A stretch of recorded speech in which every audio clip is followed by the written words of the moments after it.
Welcome to CC Writes. Welcome to CC Writes. Welcome.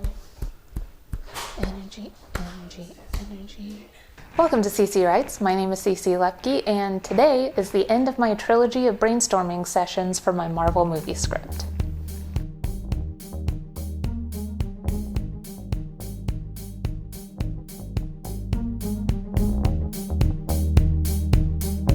In the last two videos, I explored the character and origin of Spiderwoman. But the thing that makes a superhero really great is an even better villain.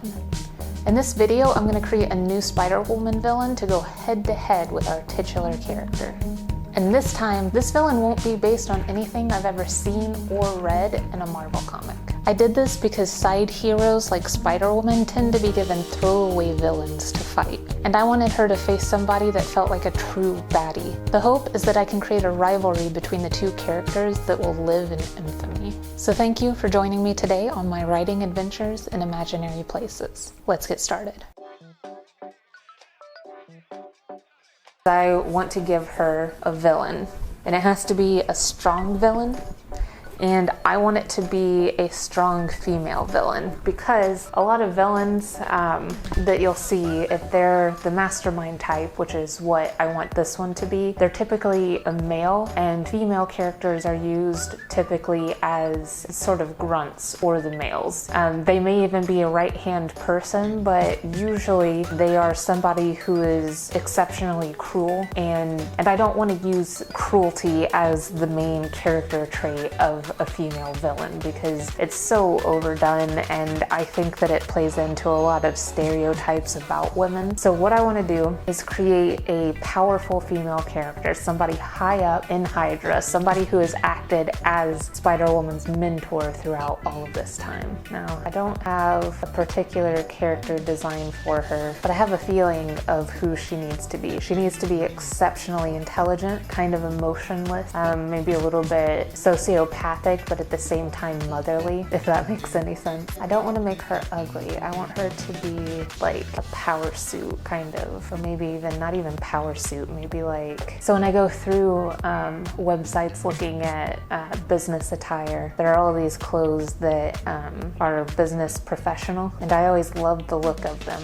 because they're not suits that women wear. They're actually clothing that's specifically designed to be comfortable and beautiful, stylish, and specific to women. Don't want her to have like a high slit or anything. Basically, I want her to exude class. I want her to be slightly older, maybe in her 40s-ish, serious and lovely, but not severe. Somebody that a young woman would look at and think, I want to be you when I grow up. Maybe give her a short, stylish haircut. So there's this idea among people who hire that if you're wearing jewelry, it means that you take care of yourself, but you can't wear too much jewelry. So I want to give her just the right amount. Usually the rule is about 2 or 3 pieces of adornment, and if you wear glasses, that would be considered a piece of adornment. And this is an unconscious bias that people have about women. It's not something that is overt. Nobody will say you have to wear this jewelry in order to get a job, but especially in the United States, it's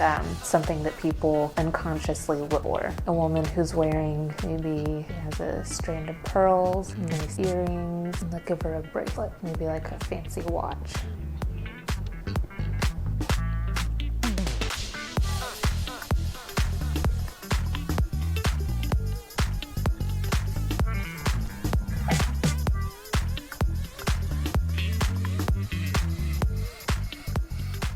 Alright, so we have a woman who's classy, high fashionable, extremely intelligent, rose up through a very masculine organization, able to hold her own among very high-powered men, very crazy men.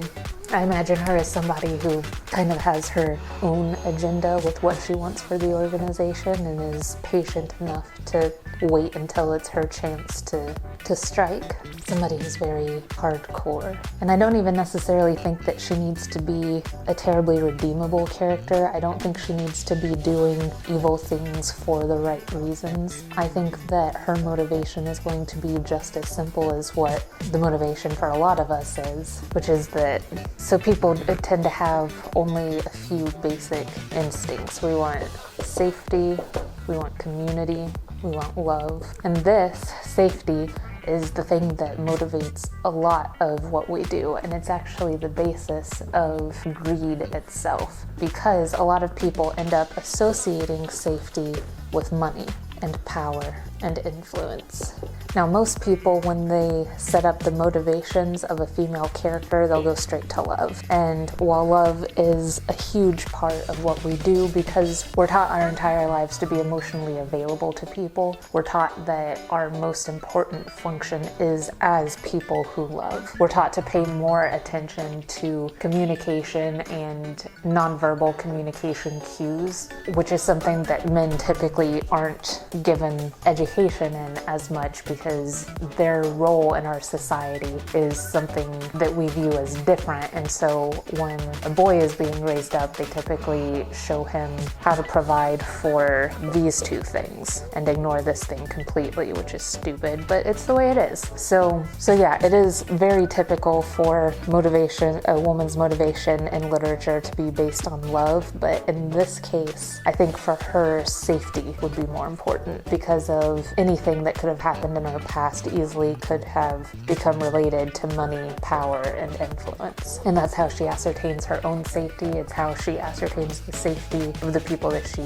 cares about. Sometimes personal safety is enough to warrant evil actions. In fact, sometimes personal safety is the major driving factor of a lot of evil actions. So I think that will be plenty for her to rise up the way that she did. When you add to that her intelligence and ambition, then I think we have a really good villain, somebody without the typical face of a villain, which can sometimes be the very scariest one. I also think that having an intelligent villain to thwart is going to be a major factor that provides difficulty for Spiderwoman, because Spiderwoman, she's not stupid, but she just doesn't have enhanced intelligence. That's not her main factor. Her entire life she's been used as brute force, and so they didn't cultivate her intelligence as much as they could have, and it probably would have worked against them if they had. So yeah, I think we have a villain, we have a superhero, we have a general idea of what needs to happen in the story, so I'm happy with where this is at, and I think that I'll be able to make a pretty good Marvel movie based on it. I made a few additional story decisions after coming up with my villain. I decided what Spider-Woman's parents were researching at the beginning of the story were actually pheromone powers that were held by the villain. Her powers are actually the exact opposite of Spider-Woman.